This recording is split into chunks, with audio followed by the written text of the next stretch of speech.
తాకట్లో ఉన్న మీ బంగారాన్ని విడిపించి ఆ రోజు ఆన్లైన్ రేటుకి కొంటాం. Sharma gold company. నమస్కారం, వెల్కమ్ టు సుమన్ టీవీ. నేను గీతాంజలి. ఫిబ్రవరి 26వ తారీఖున మహాశివరాత్రి అండి. ఈ సందర్భంగా ఇంట్లో ఏ విధంగా మనం పూజను చేసుకోవాలి, ప్రత్యేకించి జాగరణ ఎలా ఉండాలి, అలాగే ఆ శివయ్య ఆరాధనలో మనం ఎలా ఉండాలి, ఆ స్వామిని ఎలా మనం ప్రసన్నం చేసుకోవాలి తెలుసుకుందాం. వివరించేందుకు ప్రస్తుతం మనతో పాటు ఉన్నారు లలిత ఉపాసకురాలు, లలితా పరివార్ సంఘ వ్యవస్థాపకురాలు డాక్టర్ అరుణ పేరి అమ్మగారు. వారితో మాట్లాడదాం. అమ్మ నమస్కారం. శ్రీమాత్రే నమః. శ్రీమాత్రే నమః. అమ్మ, శివరాత్రి చాలా విశేషం. మహాశివరాత్రి, ఏడాదికో శివరాత్రి అంటారు. ప్రత్యేకించి ఆ రోజున ఎలా పూజ చేసుకోవాలి అంటే జాగరణ ఉంటాము, అలాగే ఉపవాసం ఉంటాము, కానీ నియమంగా ఈ పని ఖచ్చితంగా చేయాలి, ఇలా శివరాత్రి జరుపుకుంటే చాలా మంచిది, ఆ శివయ్య అనుగ్రహం ఉంటుంది అని అలాంటి నియమాలు ఏమన్నా ఉన్నాయమ్మా? ఏ విధంగా మేము శివరాత్రిని జరుపుకోవాలో వివరించండి. తప్పకుండానమ్మా. మనకు వస్తోంది శివరాత్రి. అవును, త్వరలోనే వస్తోంది. అవును. శివరాత్రి, దీన్ని మనం లింగోద్భవ టైం అంటాం కూడా. రాత్రి 12 గంటల టైంకి లింగోద్భవ టైం అని కూడా అంటాము. అసలు ఈ లింగోద్భవం ఎలా జరిగింది, అది మనం శివరాత్రి అని పేరు ఎలా వచ్చింది, లింగోద్భవం ఎలా జరిగింది అది తెలుసుకుంటే అర్థమవుతుంది. ఇది జరిగిన ప్లేస్ అరుణాచలం. అరుణాచలం నేను చాలా షార్ట్ లో చెప్తాను, చాలా పెద్దది ఉంది, షార్ట్ లో చెప్తాను. బ్రహ్మ విష్ణు వాళ్ళిద్దరిలోనూ నేను గొప్ప అంటే నేను గొప్ప అని వాళ్ళిద్దరిలో ఒక ఇది వస్తుంది అనమాట. నేను ముందు, నేను క్రియేటర్ని కదా, నేను ముందని బ్రహ్మ అనుకుంటాడు. విష్ణు అనుకుంటాడు నేనే బ్రహ్మగారిని తీసుకొచ్చాను కదా, అంటే బ్రహ్మగారు విష్ణు నాభి నుంచే కదా వచ్చి ఉద్భవించారు. వాళ్ళిద్దరి మధ్య తర్కం జరుగుతూ ఉంటుంది. తర్కం జరిగితే వాళ్ళు శివుడి దగ్గరికి వచ్చి వాళ్ళు ఎవరు గొప్ప అని శివుడిని మధ్యలో పెట్టి శివుడే చెప్తాడు అనుకుని వాళ్ళు అక్కడికి అడగడానికి వస్తారు. శివుడు ఏమీ మాట్లాడకుండా నవ్వి వాళ్ళిద్దరి మధ్యన ఒక చిన్న కాంపిటీషన్ పెడతారు. వాళ్ళిద్దరి మధ్యన బ్రహ్మగారికి అంటారు, నువ్వు పైకి ఊర్ధ్వలోకంలోకి వెళ్ళి ఒక లింగం ఆకారంలో ఆ పైన ఎక్కడి వరకు ఆ లింగం ఉంది, ఎక్కడ స్టార్ట్ అయిందో అది చెప్పాలి, స్టార్టింగ్ పాయింట్ చెప్పాలి. విష్ణుకి ఎండింగ్ పాయింట్ చెప్పమని కిందకి పంపిస్తారు, అధోలోకాలకి అంటే పాతాళ లోకాలకి. ఇద్దరిని పంపించి ఎవరు అది కనుక్కుని వచ్చారో దాని తర్వాత నేను చెప్తాను ఎవరు గొప్ప అన్నది. బ్రహ్మగారు పైకి వెళ్తారు, విష్ణు కిందకి వెళ్తారు, అలాగ తిరుగుతూ ఉంటారు. విష్ణుకైతే ఎక్కడా ఇంకా ఎంత వెళుతున్నా కిందకే వెళుతోంది ఆ లింగము. బ్రహ్మగారు కూడా ఎక్కడా స్టార్టింగే కనిపించట్లేదు. కానీ బ్రహ్మగారు అనుకుంటారు, తన తెలివి ఉపయోగిస్తారు. అక్కడ ఒక ఆవు కనిపిస్తుంది, ఒక మొగల పువ్వు కనిపిస్తుంది. వాళ్ళు అనుకుంటారు ఇక్కడ ఏదో ఉంది కాబట్టి వీళ్ళకి తెలుస్తుంది, ఈ స్టార్టింగ్ పాయింట్ ఇదేనా అని చెప్పి వాళ్ళకి తెలిసే ఉంటుందని ఆవుకి మొగల పువ్వుకి అడిగితే వాళ్ళు పాపం ఏమి రెస్పాన్స్ ఇవ్వరు. వాళ్ళకి తెలియదు, నిజంగా వాళ్ళకి తెలియదు ఎక్కడ నుంచి స్టార్ట్ అయిందో.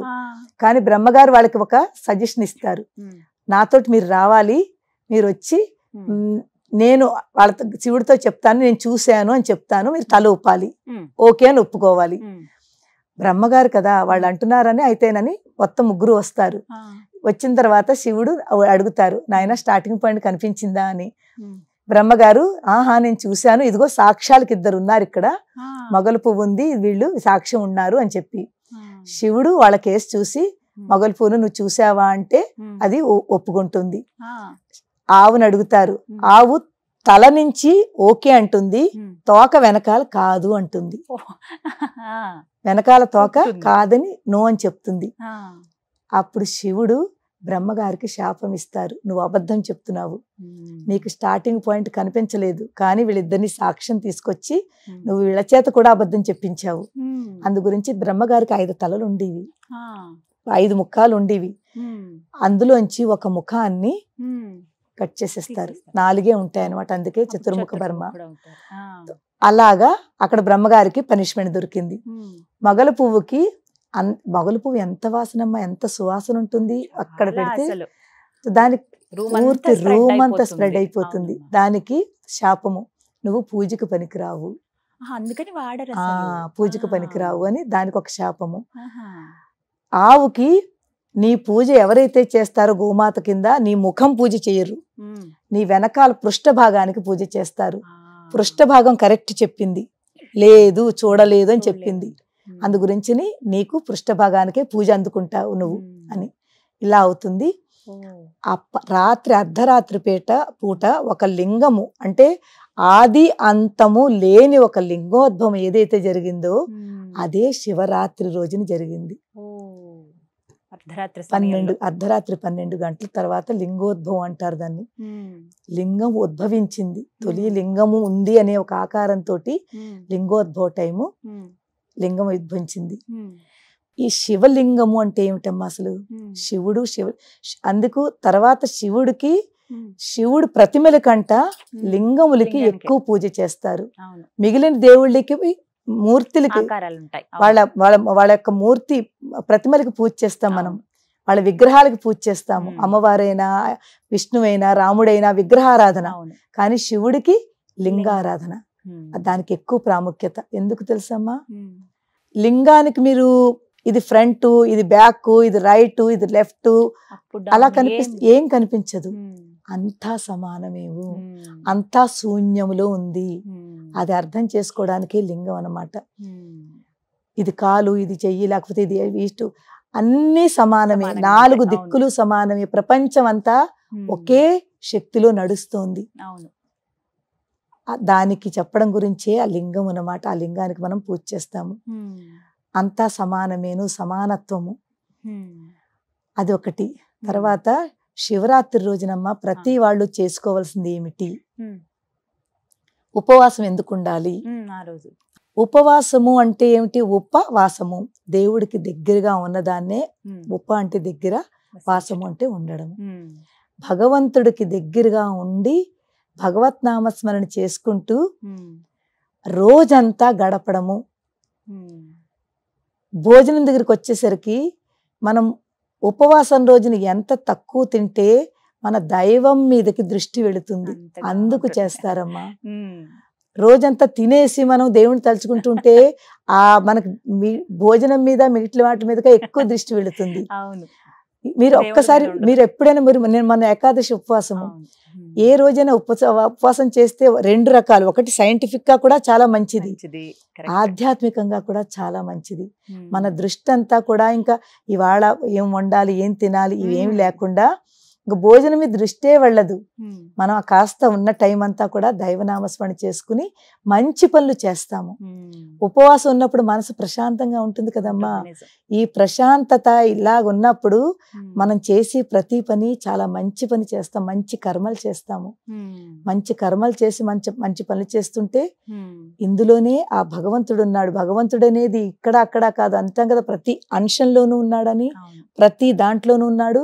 మన భావనలో, మన ఆలోచనల్లో, మన మనసులో ఇవంతా ఎప్పుడైతే మనం ఉపవాసం ఉంటామో మన భావన బాగుంటుంది, మన ఆలోచన బాగుంటుంది, మన పనులు బాగుంటాయి. అందులోనే దేవుడు ఉన్నాడు. ఎప్పుడైతే ఆ దేవుడి దగ్గర ఉంటామో, ఎప్పుడైతే కనెక్ట్ అవుతామో, ఆ ఉపవాసము దేవుని దగ్గరగా ఉంచి మనకి చాలా శక్తిని ప్రసాదిస్తుంది. ఒక చక్కటి ఎనర్జీ ఫామ్ అవుతుంది మనలోను రోజంతాను. ఆ రోజంతా మీరు ఎవరైనా చెయ్యని వాళ్ళు కూడా చేసి చూడడం, ఒక్క రోజైనాను చేసి. శివరాత్రికి అయితే శివరాత్రి ఒకటి ఏకాదశి 2 కూడా ఉంటూ ఉంటాయి. ఈ శివరాత్రికి మీరు రోజంతా పళ్ళు తినండి, పాలు తాగండి, కాఫీ టీలు తాగండి. అలానే కఠిన ఉపవాసం అని ఏమి తినకుండా, మంచినీళ్ళు తాగకుండా కూడా కాదు. మీ శరీరాన్ని బట్టి, మీ ఆరోగ్యాన్ని బట్టి, మీకు ఎవరికి ఏది ఎలా కావాలో, షుగర్ పేషెంట్లు ఉన్న వాళ్ళు, పెద్దవాళ్ళు ఉంటారు, అలాంటి వాళ్ళు కాస్త ఏదో ఒకటి వాళ్ళకి నచ్చింది భుజించండి. కానీ తక్కువ, ఎంత అవసరమో అంతే తీసుకోండి. ఆ రోజున చేసి చూడండి. మీకు ఏమీ తినకపోయినా కూడా మీ బాడీ ఎంత శక్తిగా ఉంటుందో, మిగిలిన రోజుల్లో చెయ్యలేని ఎనర్జీగా పనులు ఎనర్జెటిక్ గా ఉంటూ ఆ రోజు ఇంకా ఎక్కువ చేస్తాము. అంత ప్రశాంతంగా ఉంటుంది మనసు. అది ఉపవాసం యొక్క ఇది. రాత్రి వరకు ఉపవాసం ఉంటాము. రాత్రి మనకి ఈ లింగోద్భవ టైంలో జాగరణ చేస్తాము. జాగరణ ఎందుకు చేస్తామంటేనమ్మా, శివరాత్రి ఏ రోజు వస్తోంది? అమావాస్యకు ఒక రోజు ముందు. ఎంత అద్భుతమైన రోజు అంటే చతుర్దశి అంటాం మనం.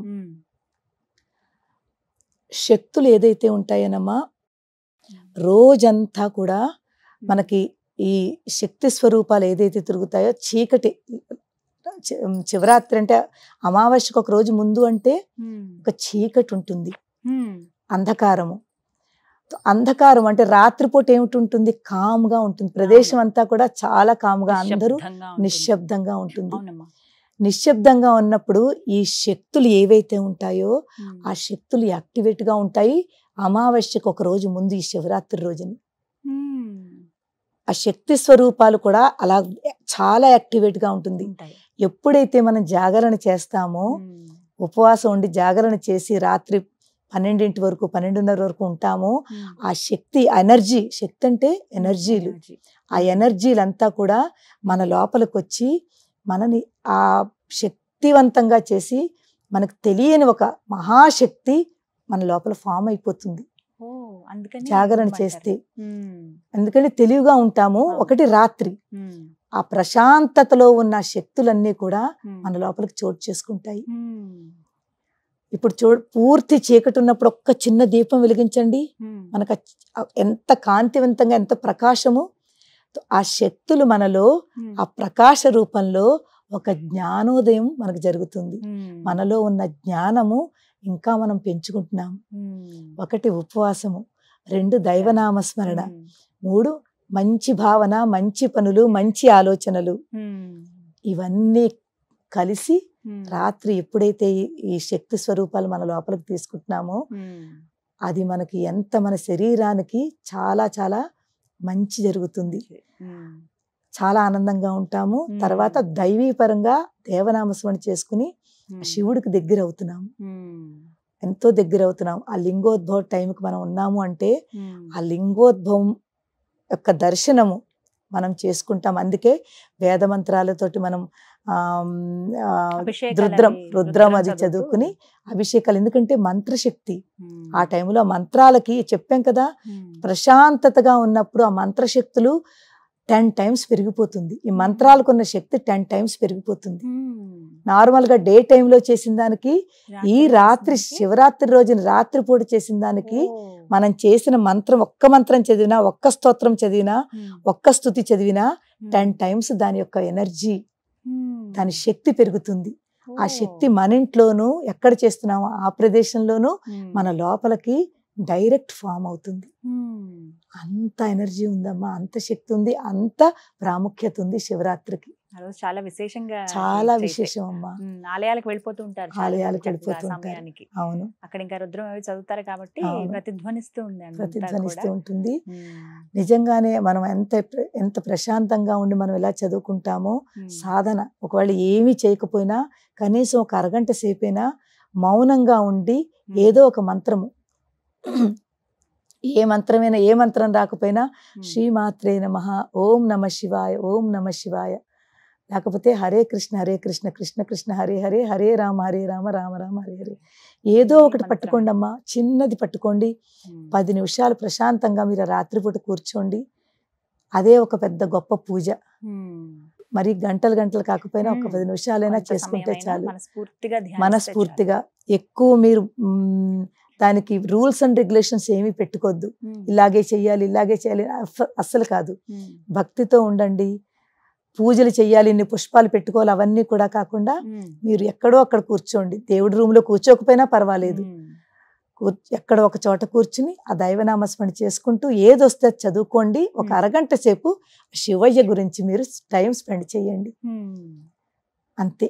దాని తర్వాత 2వ రోజు లేచాక మీకే తెలుస్తుంది ఎంత అద్భుతమైన శాంతి మనలోకి వచ్చిందనేది.